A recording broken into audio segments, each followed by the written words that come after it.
Cette victoire, c'est tellement à l'heure. Parce que sur l'image derrière moi qui montre le score 3-1, ça a l'air flatteur. Mais sur l'image, il y a un joueur qui n'a rien à faire en sélection, qui n'était pas en forme et qui est venu uniquement par statut. Comme je l'avais dit dans la compo, j'étais sûr. Les choix, ils sont catastrophiques. Tu mets un milieu de terrain, Ben Taleb, Boudewi, Awar. Mais Awar n'a jamais été bon en numéro 10.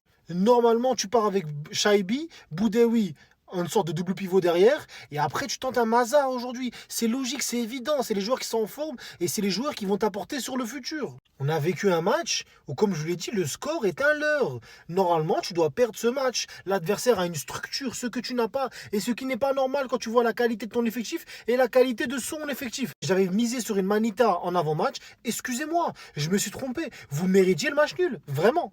Dites-vous, Petkovic a décidé de se passer de Maza et de Haj Moussa aujourd'hui. Comment vous expliquez ça? Comment vous expliquez de manière logique et sportive de se passer de peut-être le joueur avec le plus de potentiel, c'est-à-dire Maza, et de Haj Moussa, ton ailier le plus explosif? Le mec qui pourrait justement aider Mahrez et permettre à Mahrez de se réaxer et lui de prendre l'aile. Comment tu expliques ça? Et derrière, je suis désolé, hein, pour tous ceux qui aiment Tougaï, vous êtes fous.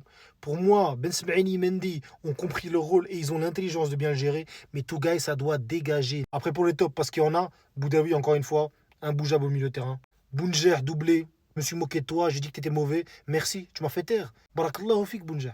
Et évidemment, que dire de lui? Il boit la concurrence comme il boit de l'eau, cette photo. Mohamed Amin Amoura, tu es un grand joueur. Reste en sélection le plus possible. Qu'Allah et Hafdak t'éloigne de toutes les blessures possibles.